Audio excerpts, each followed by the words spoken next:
Last topic हमने discuss किया crystal field splitting in octahedral complexes.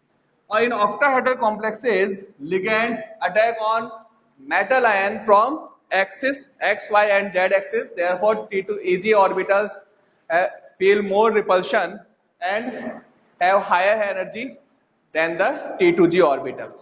ठीक है, नेक्स्ट आज हम करेंगे इसके अंदर क्रिस्टल फील्ड स्प्लिटिंग और crystal field theory in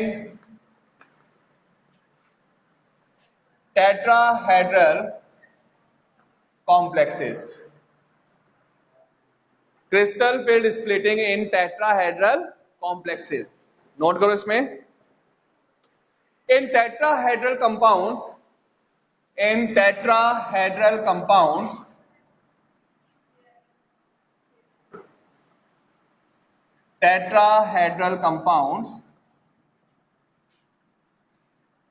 ligands approach from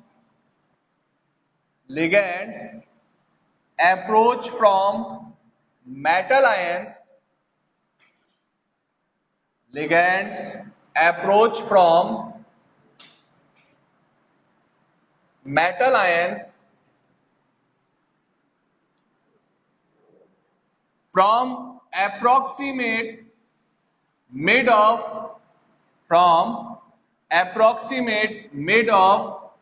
axis,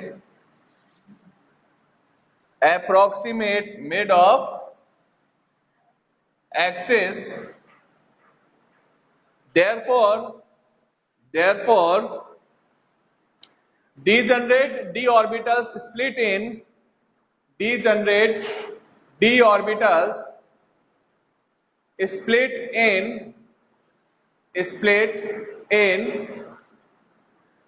two energy state,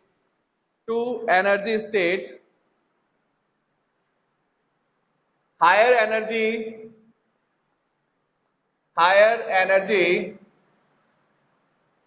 T2G orbitals and lower energy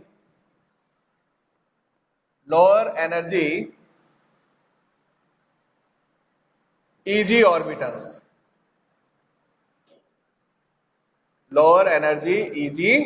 orbitals, and the energy difference between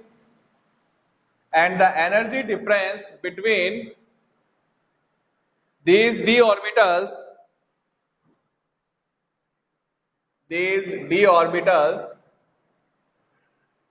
called crystal field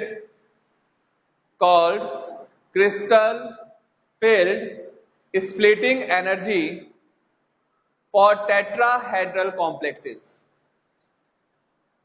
Crystal field splitting energy for tetrahedral complexes represented by delta T sign.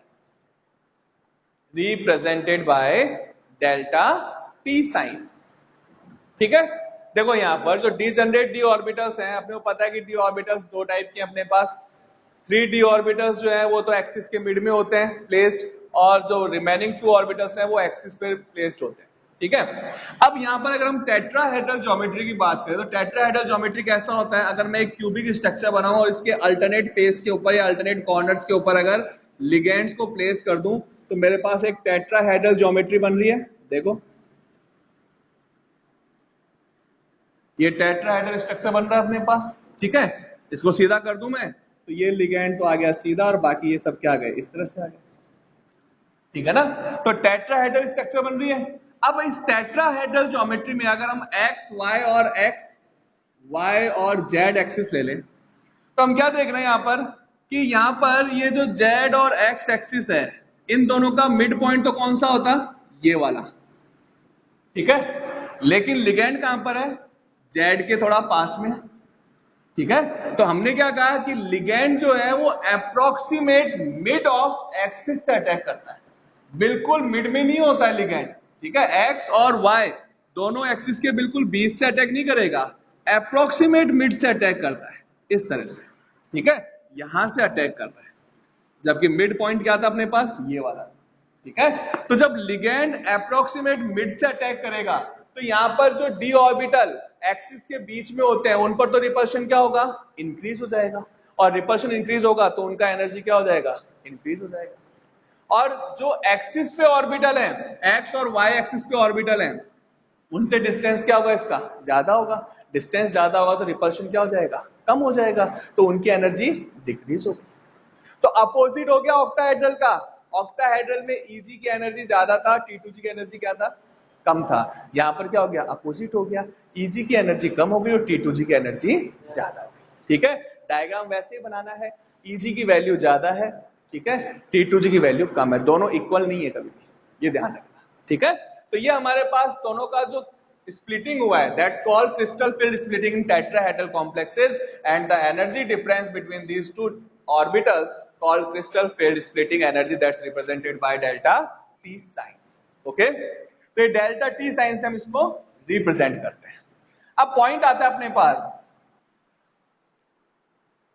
Relationship between crystal field splitting energy of octahedral complexes and tetrahedral complexes, then relation क्या है, 9/4 delta T, delta O equals to 9/4 delta T, it means delta O की value जो है वो delta T के comparison में क्या होती है, 2 गुना होता है, ट्वाइस टाइम होता है।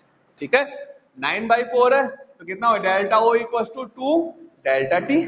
ठीक है, यानी अपने पास ऑक्टाहेड्रल स्प्लिटिंग की एनर्जी जो होता है वो टेट्राहेड्रल स्प्लिटिंग के कंपैरिजन में क्या होता है, ज्यादा होता है। कितना ज्यादा होता है, डबल हो जाता है। ठीक है, रीजन क्या है इसका, क्या रीजन हो सकता है इसका, कि octahedral energy, octahedral splitting energy greater than tetrahedral splitting energy. बताओ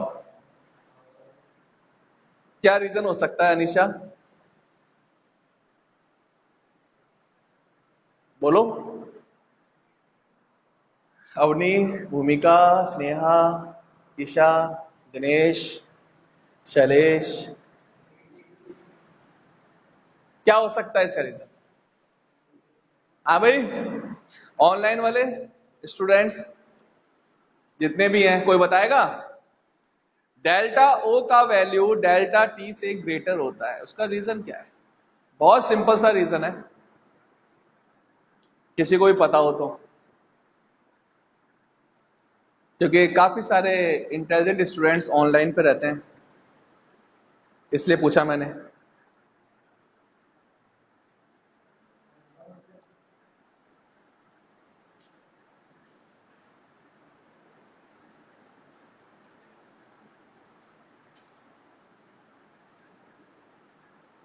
अरे आज तक तूने मेरे को अनम्यूट म्यूट कर दिया क्या। हाँ, host is not allowing participant to unmute themselves.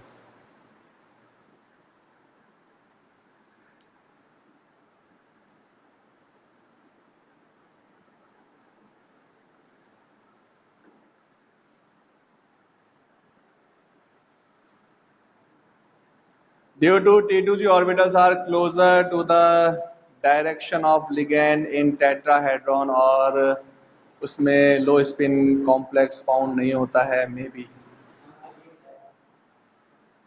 सही नहीं है ये। अरे तो आप लोगों को सुनेगा कैसे, पहले आस्था इसको अनम्यूट तो कर।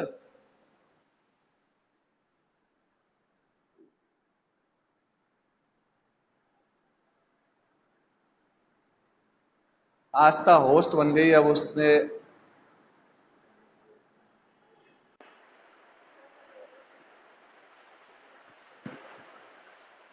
बताएगा कोई, चलो मैं बता देता हूँ आपको आंसर। ठीक है, क्या होगा इसका आंसर, बहुत सिंपल सा आंसर है, ऑक्टाहेड्रल कॉम्प्लेक्स होते, हाँ अब अनम्यूट किया। आंसर क्या है इसका, देखो ऑक्टाहेड्रल कॉम्प्लेक्स जो होते हैं उसमें नंबर ऑफ लिगेंड कितने थे, 6 लिगेंड। यहाँ लिगेंड कितने हैं, 4 लिगेंड है।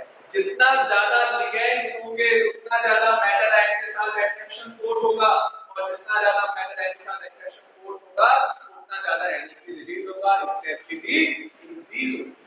तो फर्स्ट रीजन तो ये है कि यहाँ पर डेल्टा ओ की वैल्यू डेल्टा टी की कंपैरिजन में ग्रेटर है। उसका रीजन क्या है? क्योंकि ऑक्टाहेड्रल कॉम्प्लेक्सेस होते हैं उनमें number of ligand tetrahedral comparison के साथ। First point. सेकंड पॉइंट, अगर हम बात करें ऑक्टाहेड्रल कॉम्प्लेक्स की, जो हमने कल डिस्कस किया था, वहां पर हमने क्या नोट किया था कि ऑक्टाहेड्रल कॉम्प्लेक्स के अंदर जो लिगेंड्स होते हैं वो बिल्कुल कहां पर होते हैं? प्लेस एक्सिस पे होते हैं। ठीक है, लिगेंड कहां से अटैक करते हैं? एक्सिस से अटैक करते हैं। और जो डी ऑर्बिटल है वो भी कहां पर है? एक्सिस पे है। तो लिगेंड और ऑर्बिटल के बीच में जो रिपल्शन होता है वो फेस टू फेस रिपल्शन होता है, बिल्कुल आमने सामने रिपल्शन। जबकि यहां पर मैंने क्या कहा? एप्रोक्सीमेट मिड से लिगेंड अटैक कर रहे हैं। यानी ये अगर डी ऑर्बिटल है तो लिगेंड यहां से अटैक कर रहा है, तो इनके बीच में फेस टू फेस रिपल्शन कभी भी नहीं होता है। ठीक है, इसलिए मैंने स्टार्टिंग के अंदर ही तुम लोगों को ये बार-बार पॉइंट नोट कराया है कि एप्रोक्सीमेट मिड से अटैक करता है, बिल्कुल बीच से अटैक नहीं करता है। ठीक है, अगर बिल्कुल बीच से अटैक करता तो डी ऑर्बिटल जो है फेस टू फेस रिपेल होते, लेकिन वो मिड से अटैक नहीं कर रहा, एप्रोक्सीमेट मिड से अटैक। ठीक है, जो साइड से रिपेल करता होता है। ठीक है, तो इसलिए अपने पास यहाँ पर जो रिपल्शन है वो प्रॉपर वे में नहीं होता है, और रिपल्शन प्रॉपर्ली नहीं हो रहा है, इसलिए यहाँ पर जो एनर्जी का स्प्लिटिंग है वो भी प्रॉपर नहीं होता। ये जो स्प्लिटिंग एनर्जी है उसकी वैल्यू क्या होती है? डिक्रीज। तो ये हमारे पास दो रीजन है कि डेल्टा ओ की वैल्यू डेल्टा टी से हमेशा क्या होती है? ठीक है, तो ये हो गया अपने पास crystal field splitting in tetrahedral complexes. Note कर लो इसको फटाफट, फिर हम आगे करें इसके अंदर इलेक्ट्रॉनिक कॉन्फ़िगरेशन डिस्कस करेंगे।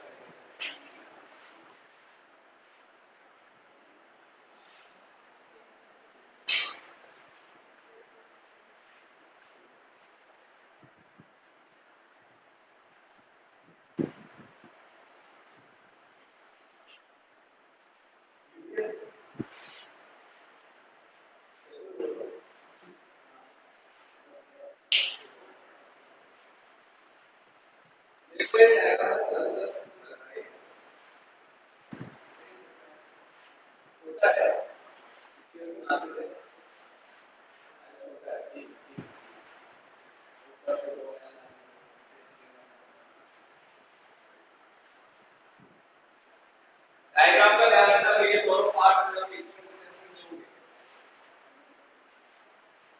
नोट कर लिया?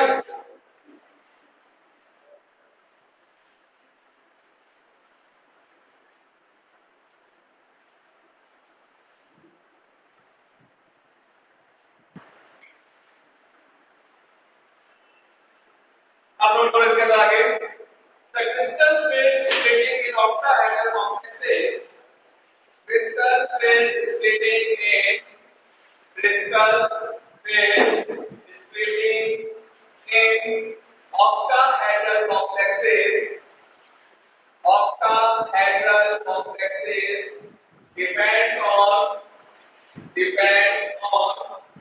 nature of ligands, nature of ligands,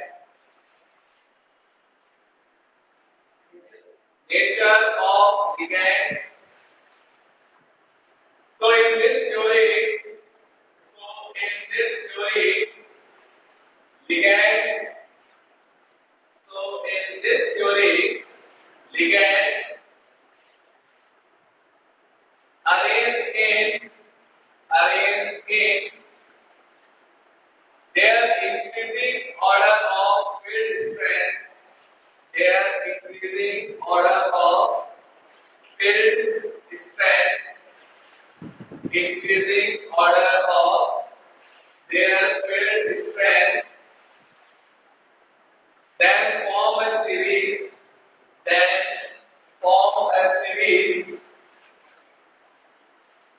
that's called spectrochemical series. That's called spectrochemical series.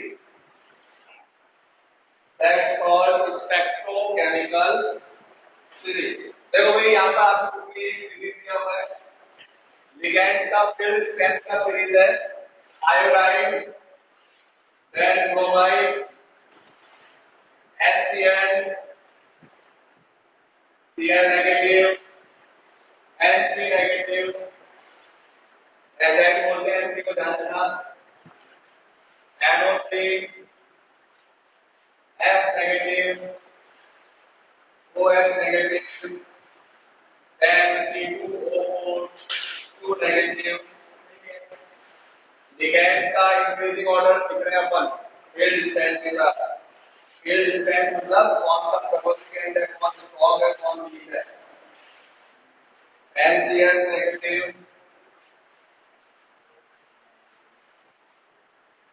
EDTA 4 negative, H negative, NH3,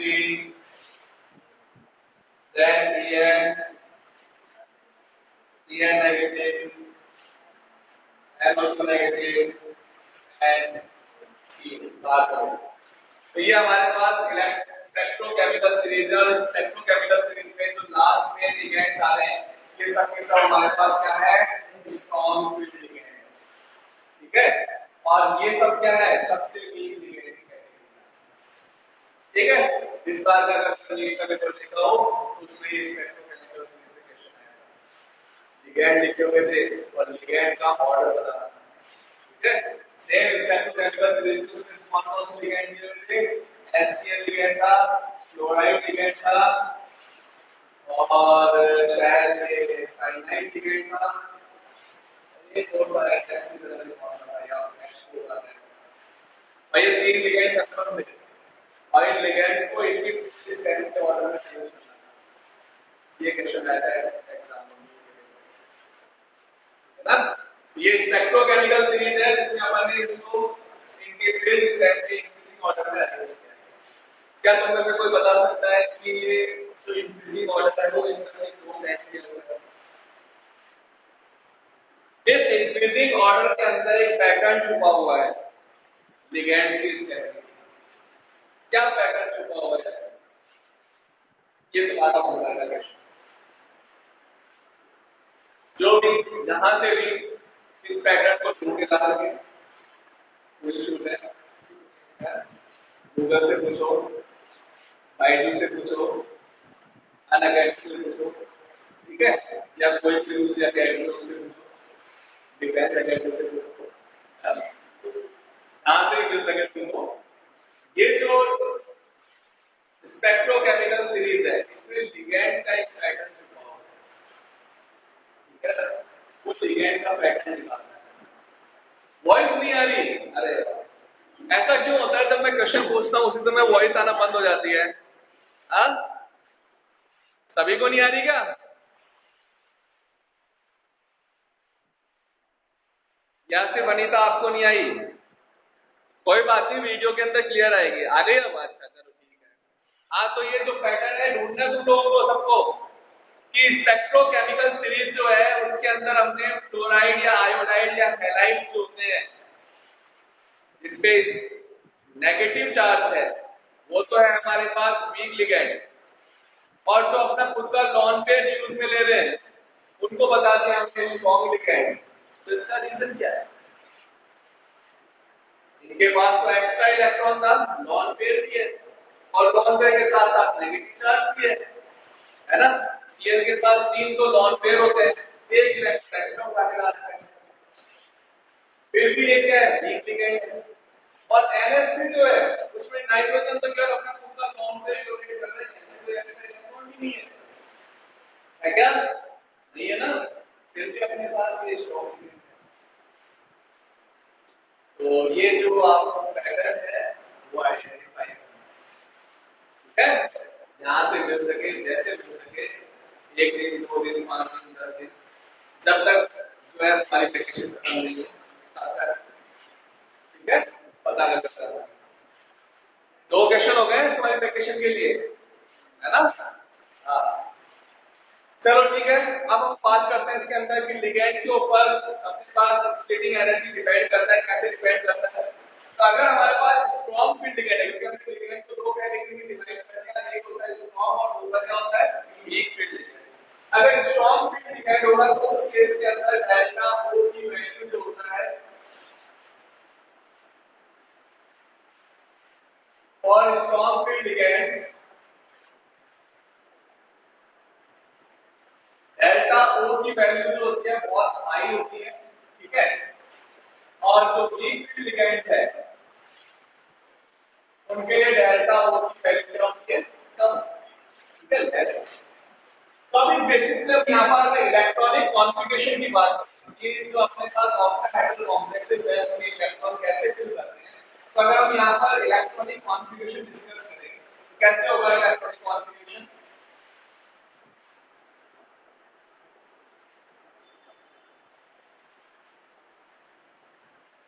ये मेरे पास है T2G और ये क्या है डेल्टा,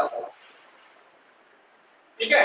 इलेक्ट्रॉन कैसे फिल करते हैं, इलेक्ट्रॉन हमेशा पहले लेस एनर्जी ऑर्बिटल फिल होता है। सपोज तो मेरे पास d के अंदर स्टार्टिंग में 1 2 और 3 इलेक्ट्रॉन्स हैं। अगर d3 कॉन्फ़िगरेशन है तो उस केस के अंदर हमेशा इलेक्ट्रॉन किससे फिल होगा, लेस एनर्जी ऑर्बिटल के अंदर। लेस एनर्जी ऑर्बिटल कौन सा है, d2c। इसका मतलब d3 कॉन्फ़िगरेशन होगा तब तक इलेक्ट्रॉन हमेशा किसमें आएगा, d2c। अब जैसे ही यहाँ पर फोर्थ इलेक्ट्रॉन आ जाएगा तो अब ये फोर्थ इलेक्ट्रॉन किसमें फिल होगा, क्या T2G में पेयर होगा या Eg के अंदर अनपेयर होगा। अब यहाँ पर दो सिचुएशन आ गई, ठीक है। अगर इलेक्ट्रॉन को हम पेयर करते हैं तो पेयर करने के लिए हमको कुछ एनर्जी की रिक्वायरमेंट होती है, दैट्स कॉल्ड पेयरिंग एनर्जी। और अगर इलेक्ट्रॉन को Eg में शिफ्ट करते हैं तब भी हमको एनर्जी की रिक्वायरमेंट है, कितनी एनर्जी, ठीक है। तो अब फोर्थ इलेक्ट्रॉन किसमें जाएगा, T2G में फिल होगा या Eg में फिल होगा, इसमें डिपेंड करता है डेल्टा O की वैल्यू पे और पेयरिंग एनर्जी, ठीक है। एक strong field ligand attached with metal ion, then in that case delta O greater than P, delta O greater than P, it means electron को Eg ऑर्बिटल में fill करने के लिए ज्यादा अमाउंट में एनर्जी की रिक्वायरमेंट है कंपेयर टू इलेक्ट्रॉन पेयरिंग। तो बताओ कौन सा प्रोसेस यूज करेंगे हम यहाँ, इलेक्ट्रॉन पेयरिंग करेंगे, ठीक है। तो अगर यहाँ पर अपने पास स्ट्रॉन्ग फील्ड लिगेंड है then delta O greater than pairing energy, in that case electron first unpair in T2G orbital, then pair in T2G orbital, after that electron will in Eg orbital, ठीक है। पहले T2G orbital में electron unpair होगा, उसके बाद T2G में electron का pairing होगा, उसके बाद अगर कोई इलेक्ट्रॉन बच गया तो फिर वो कहां जाएगा, ठीक है। तो ये किस तरह का कॉम्प्लेक्स हो गया, लो स्पिन कॉम्प्लेक्स। क्यों, क्योंकि लो स्पिन कॉम्प्लेक्स में क्या होता है, इलेक्ट्रॉन की पेयरिंग, ठीक है। तो this type of complex compound called low spin complex, ठीक है। नोट करो, when electron fill in octahedral complexes, when electrons fill in octahedral complexes, then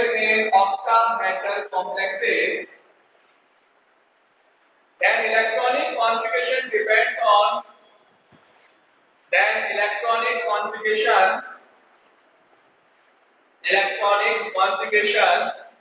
depends on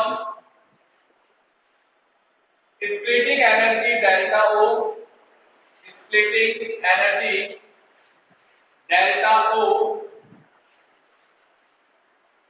and pairing energy and pairing energy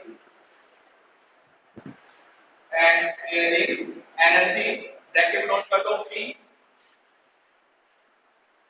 if strong field ligand bonded with metal ion, strong field ligand bonded with metal ion, bonded with metal ion, then delta O greater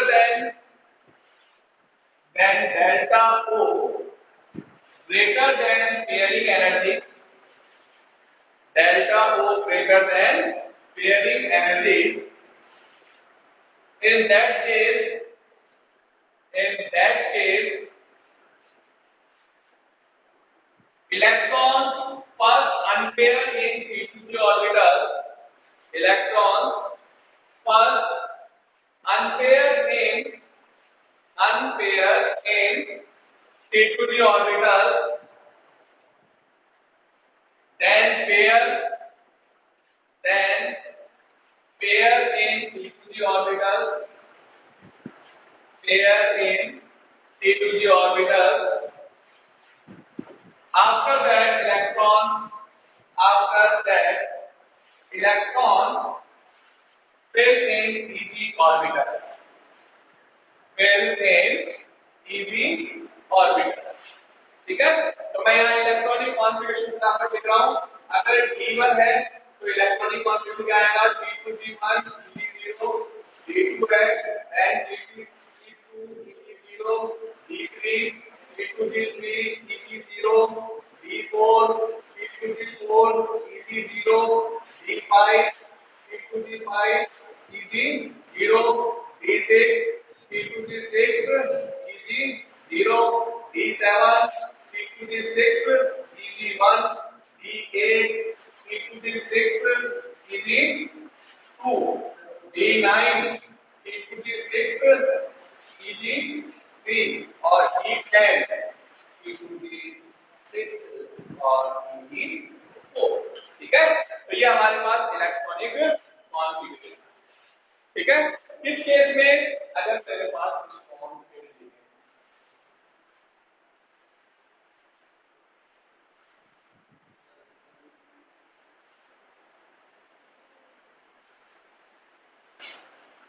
अगर suppose करो मेरे पास weak field ligand हो, तो उस case में क्या होगा? In case of weak field ligand,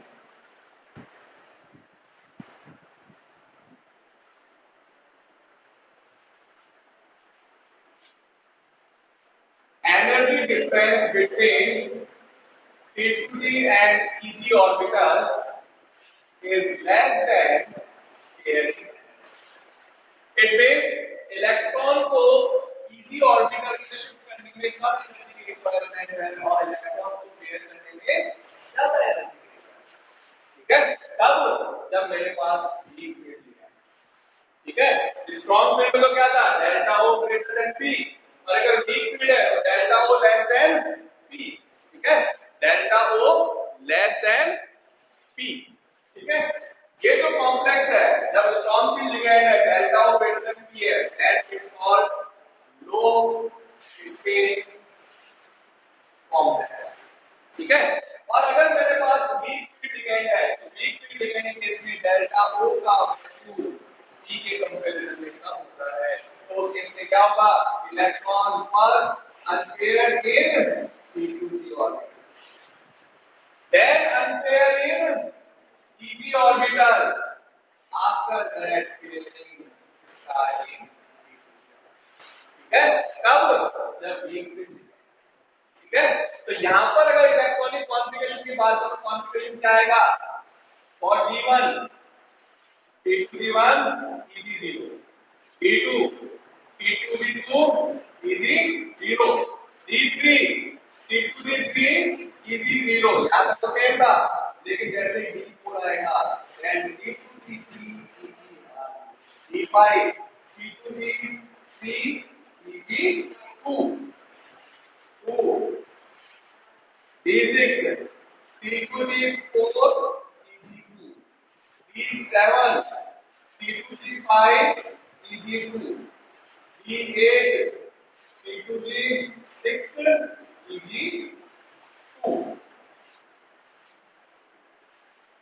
ठीक है? अब क्या आएगा? D9 में P2G6 Eg3 और D10 में क्या आएगा? P2G6 चेंज हो गया. तो पहले इलेक्ट्रॉन अनपेयर होगा, फिर Eg अनपेयर होगा, उसके बाद सब क्या होगा? फटाफट नोट कर लो. इफ वीक लिगेंड, इफ बाद में एक्शन बनाया तो मैं करता इधर स्ट्रॉन्ग कर देना, उधर वीक कर देना. देखो लिख कर, if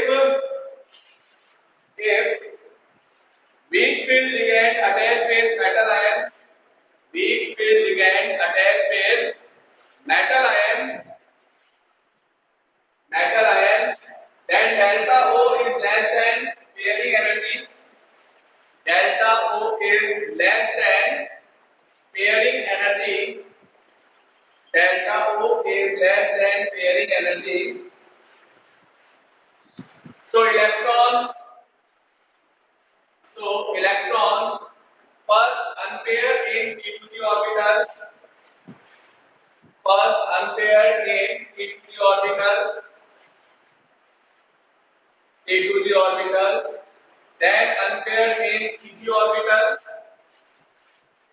then unpaired in pg orbital. After that, pair in p2g orbitals. ठीक है, और ये इलेक्ट्रॉनिक कॉन्फ़िगरेशन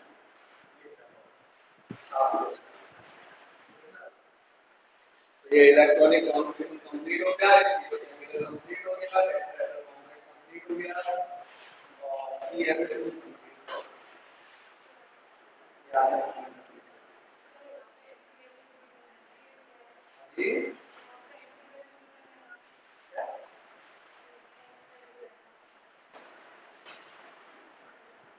ये एंड वैल्यू हां अनप्लेन इलेक्ट्रॉन फर्स्ट चैप्टर ढंग से पढ़ा होगा ना तो ये मैग्नेटिक मोमेंट का फॉर्मूला लिखा हुआ है U = n * n+2 और n क्या है नंबर ऑफ अनपेयर्ड इलेक्ट्रॉन। तो जब तक आपके पास p2g में 3 इलेक्ट्रॉन वाला नंबर ऑफ अनपेयर्ड इलेक्ट्रॉन 3 है उसके बाद इलेक्ट्रॉन का फिलिंग स्टार्ट होता है उसके हिसाब से ठीक है।